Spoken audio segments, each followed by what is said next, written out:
No, I haven't posted video in a very long time. I've been having some little situations going on.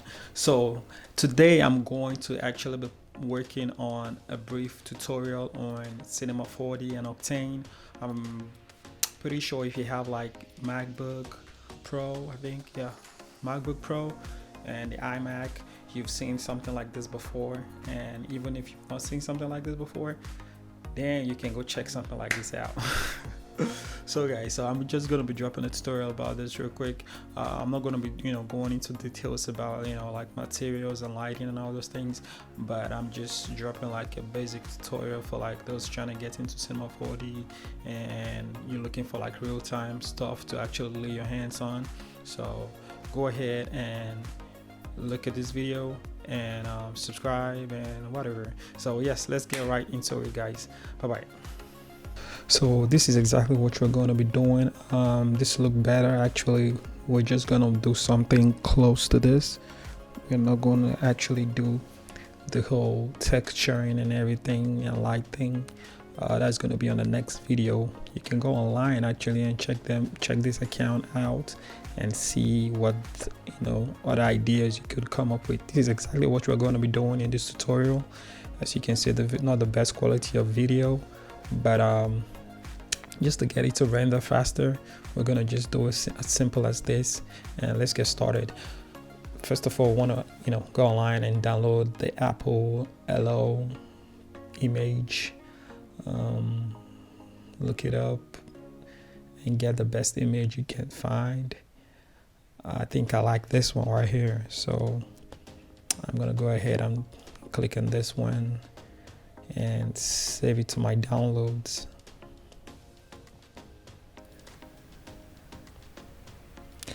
They have a couple more you can choose from. For some reason I just like the color one. Go ahead and open Cinema 4D. We don't need this. Go to your Windows, get your material manager, window manager, and click here to put a new material in. I don't like it on that side of the screen. I'm just gonna change it down, put it right here, because it helps me work better. Reduce this right here, boom, and yeah, this is basically how my interface is gonna look like. And I'm gonna add the image we just downloaded from Google, and texture, go to your downloads, image, yes, and your image is on there. So the next thing is you want to put a plane.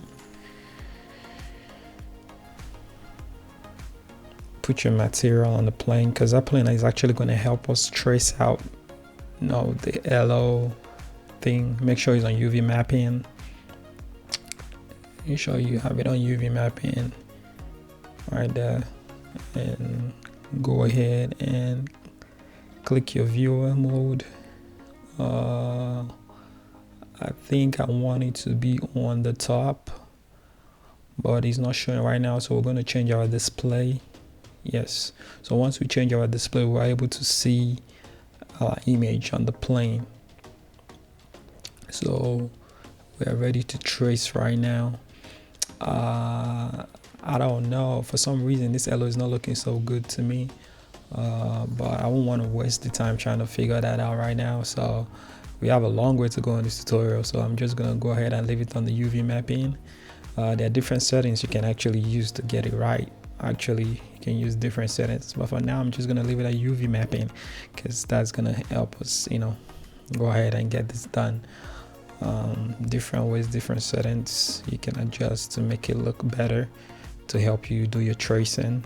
So let's go ahead and start tracing on this hello image right here.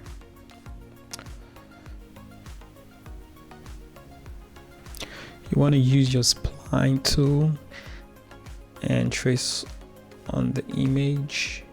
Make sure you're selecting your plane. For some reason the spline tool is not showing, so we're going to figure out how to get it to show right now. The thing you just need to do is you want to take your plane a little bit down so you can actually get to see your spline too, because for some reason it looks like the plane is covering the spline, so you have to move it down a little bit. Now you see we can see our spline, so we can now go ahead and trace on our LO sign. I just did undo right there, so I can just start again from the beginning. So go ahead, trace. It's just like Photoshop, which is spline tool on Photoshop. It's almost the same thing. Just go ahead and trace over the LO sign. I'm gonna speed up this part a little bit so we can get this done as fast as we can.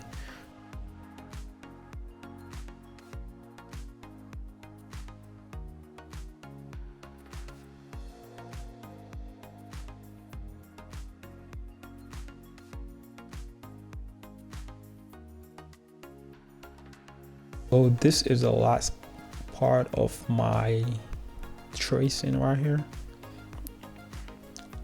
So boom, that is the final part of my tracing. I'm gonna go ahead and hit the escape button to exit the spline tool. So I'm just gonna go ahead and readjust my points to make sure I have like smooth curves and stuff like that. I mean, we can readjust this, take as much time as we can to just make sure that we have like nice curves and nice traces and stuff like that. So I'm gonna move ahead and finish up with this real quick. So once you're done smoothing out your curve, you just go ahead and go back to your regular view and check out what you've done. Then we want to go ahead and hide the plane so we can focus on what we're working on, which is the hello spline. Right now I'm gonna go ahead and add in some other things to enable me get us going. So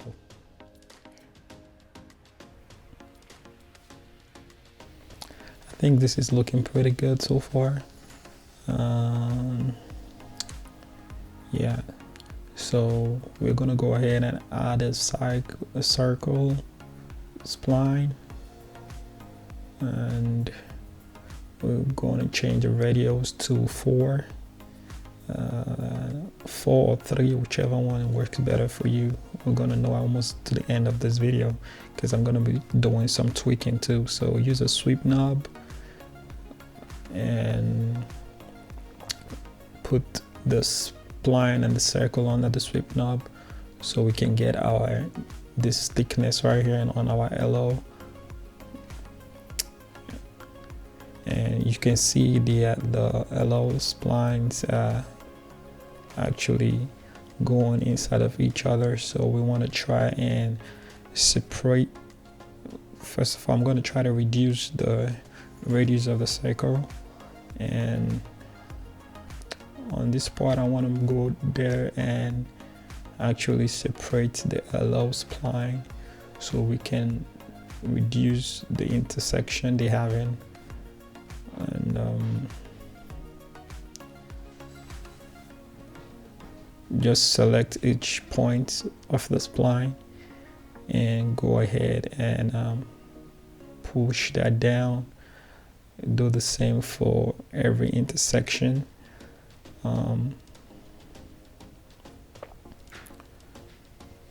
Try to make as much adjustment as you can to ensure that they are not actually going through each other.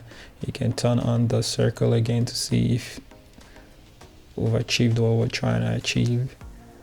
But yeah, there's still a little bit of intersection right there. So I'm gonna go ahead and raise that point a little bit.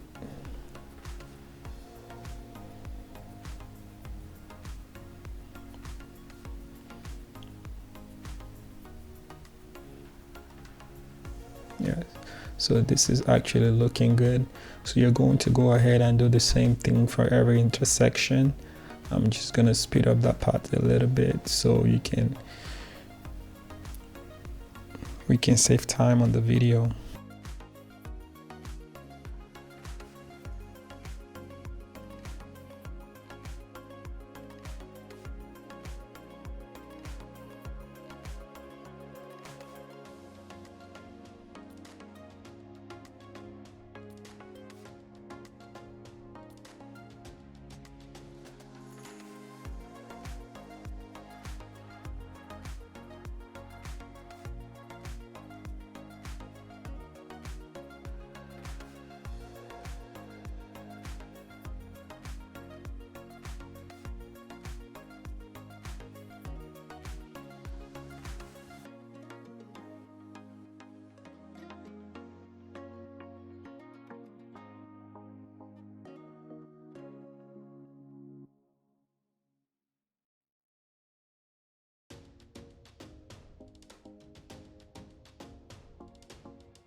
So here I'm still working on my adjustments a little bit.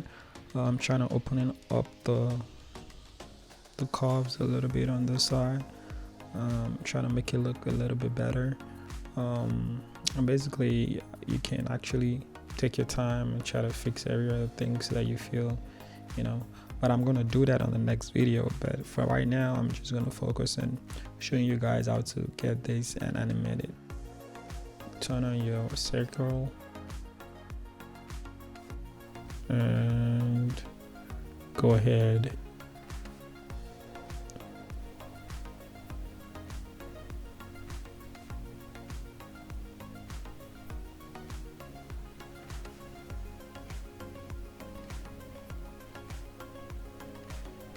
I think that's looking pretty cool so far.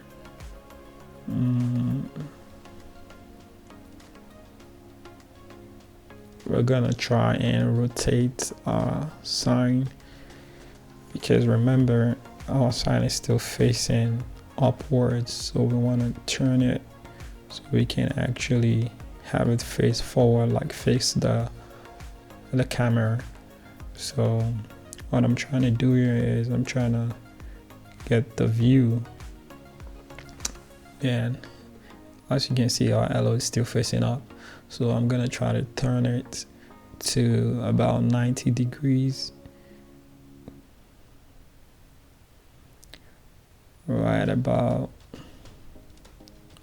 I'm just trying to figure out where I can actually just go type this in, but this is still okay for me. So either you get it on 89.9 or you can actually get it at 90 degrees. If you can, then that's fine. Just go ahead and take the arrow up, and let's move to our background. So I'm going to use a cube. I'm gonna increase the size of the cube. You can either use that for the size, and those yellow lines right there, you can use them for like the width and the height of the cube. So I'm trying to figure out the best height for this. Yeah, different ways to actually have a background and stuff like that, but I feel like this is the easiest and fastest way. I don't know, there are different ways. I'm going to be using different ways in different projects actually. So I'm just going to increase the width of the cube. I think that's about right there. So yeah, it's looking good.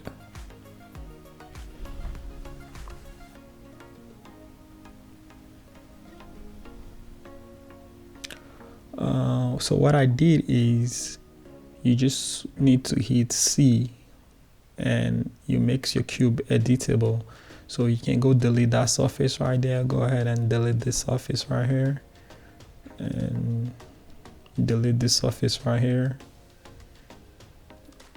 What I'm gonna do next, I'm gonna select pull the arrow up a little bit. So right now I'm gonna go over and select the lines on the cube like this, and right click, and you're gonna see bevel. Come here and change the offset to about, I think 200 is better, but let's go 100 for now. And let's change the subdivision. You want to increase the subdivision to get a smooth curve right there like that. So I'm going to go ahead and increase that a little bit more. Let's see, 130. No, I just stick to 200. Yeah, that's about right. So 200 is okay. You can increase the subdivision a little bit, and you have your backdrop right there. So the next thing we want to do right now, we want to go ahead and start working on our scene.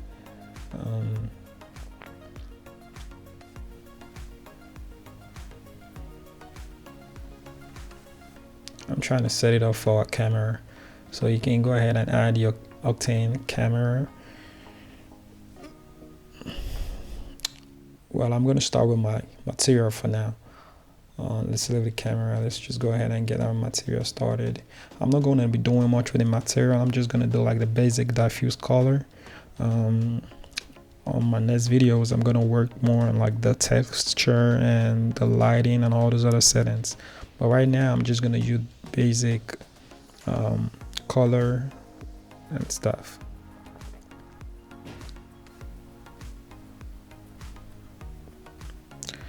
I'm trying to go for the pink I really like.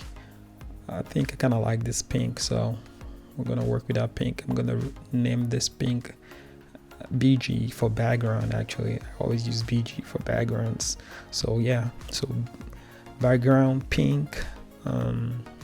Always try to have a good,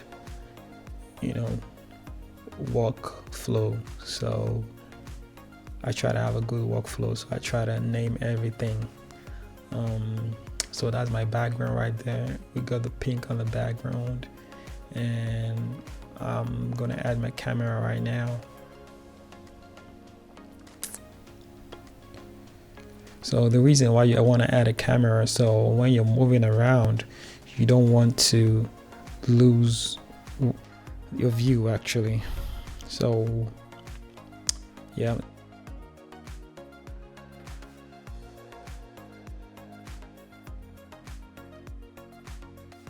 Yeah, now my camera is set. I'm gonna go ahead and create a material. Just copy that, and I just did command hold and shift the material. So I'm gonna name this the color for the hello. Yeah, I'll go ahead and make this a lighter pink color.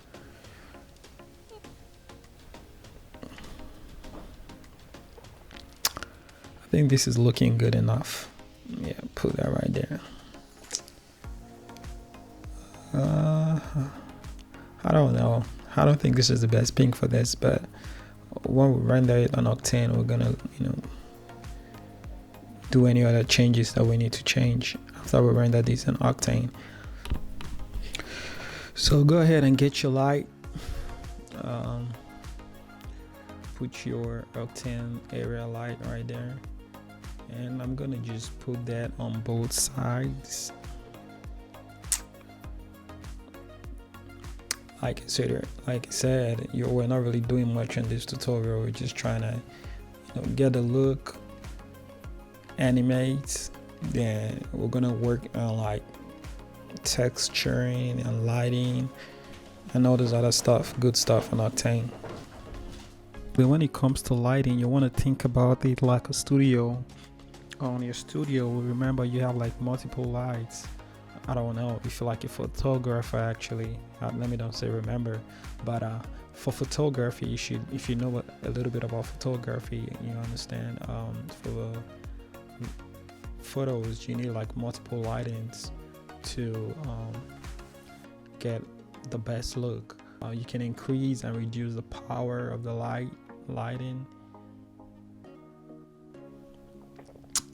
um I don't think I like the light pink anymore. Like I said, if you by the time you start putting your lighting features and all those things, then you can actually make a few adjustments for what we're trying to achieve right now. I don't think we need like a lighter pink, so I'm gonna go back to like a darker pink color. And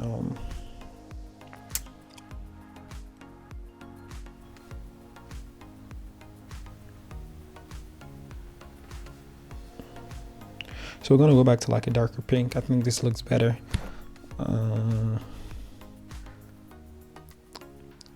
And I'll go ahead and put in my second light in right now.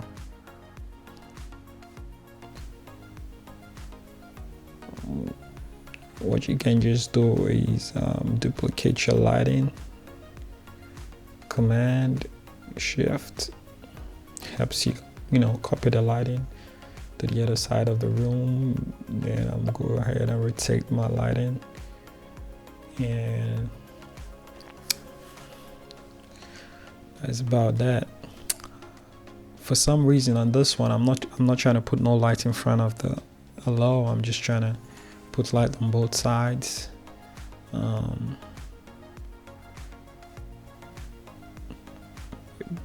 Before this tutorial, I actually did a first one where I was trying to figure out how to get the right. You can increase and reduce the power right here, a little, change the temperature.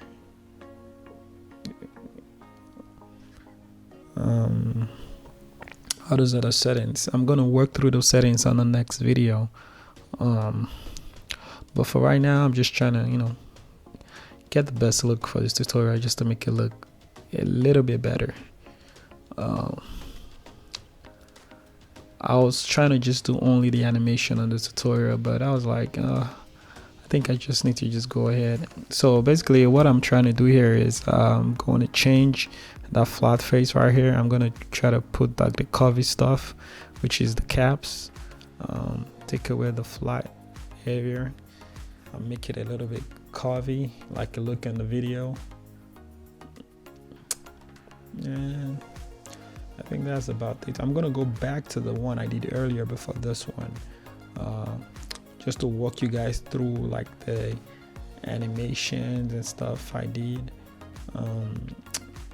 I'm actually trying to do a better one where I don't have to animate with the camera. I just need to animate with the text alone, which is the hello text. So I'm going to show you guys real quick on the last one I did. Now let's go to the good stuff, the animation. So click on your sweep knob, and you want to go to object. So this is you can do your animation, sweep knobs, object, and I'm gonna tweak it a little bit to show you guys what it's gonna look like. It depends on the way you're trying to animate your spline. So you can actually do the start growth, or you can do the end growth. It depends on where you're trying to start your spline. So I'm gonna work on the end growth because we want our spline to start from the H to the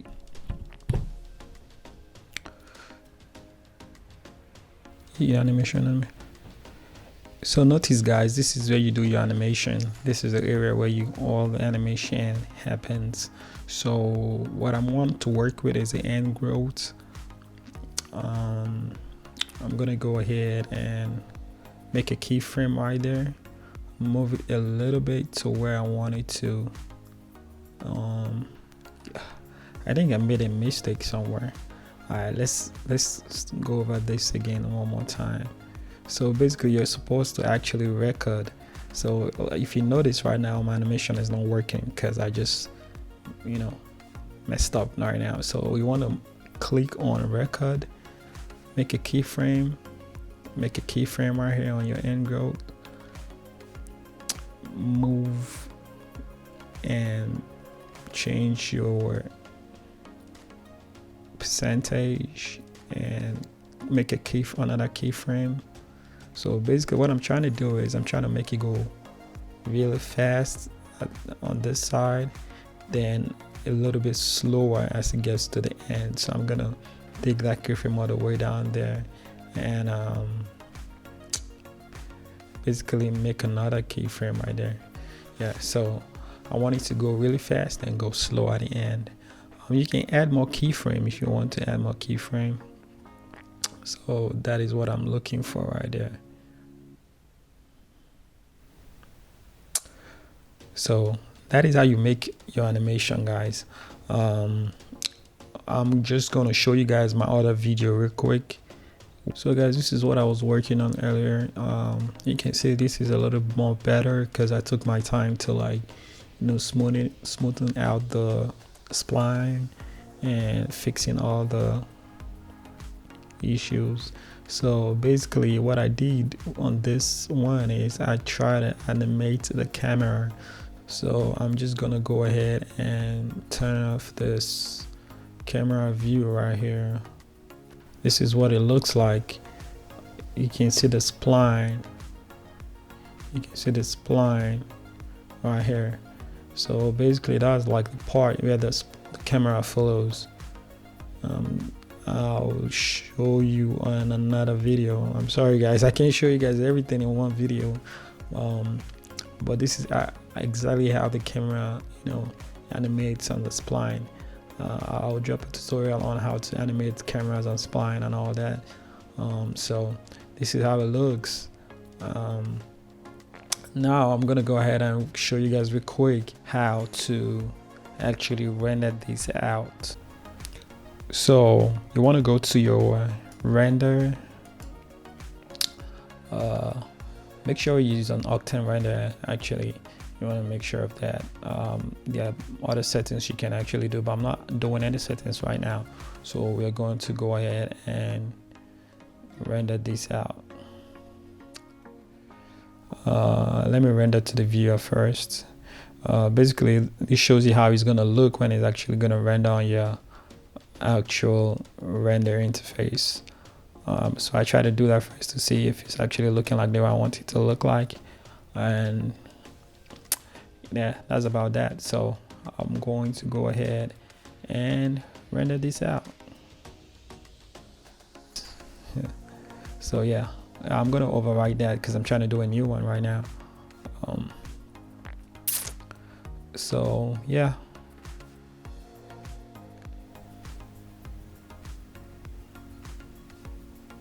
So this is how it actually renders on render viewer.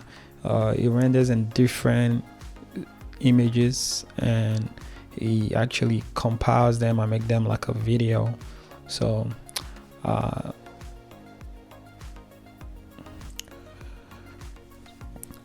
I just couldn't wait for this to finish rendering, so I'll go ahead and show you guys how to save it real quick. You want to change that to animation. Change this to MP4. For some reason, guys, it took me a while to actually find MP4. It's just down there, bro. Come on now. Oh my goodness. Yeah, MP4 right there, guys. So save as MP4 is actually saying 14 frames. Actually, I use 90 frames, so it's still rendering. That's why it's actually showing 14 frames, because I'm actually trying to save it on 14 frames. But I'm gonna cancel that out. I'm not trying to save it on 14 frames, but this is basically how you can save your work. Once it gets to 90 frames, just do the same thing and you get your file in 90 frames, and this is the video you get out of that animation. Okay, this was the wrong video. Actually, this was the one I actually messed up on the background. That is not a good video because I didn't have like a better background. My background was actually big enough, but you know, I think you get the idea of what I'm talking about. And so that's it right here, guys. Thanks for watching. Subscribe, and I'll be dropping more of this real-time stuff, real-time animations for like real-time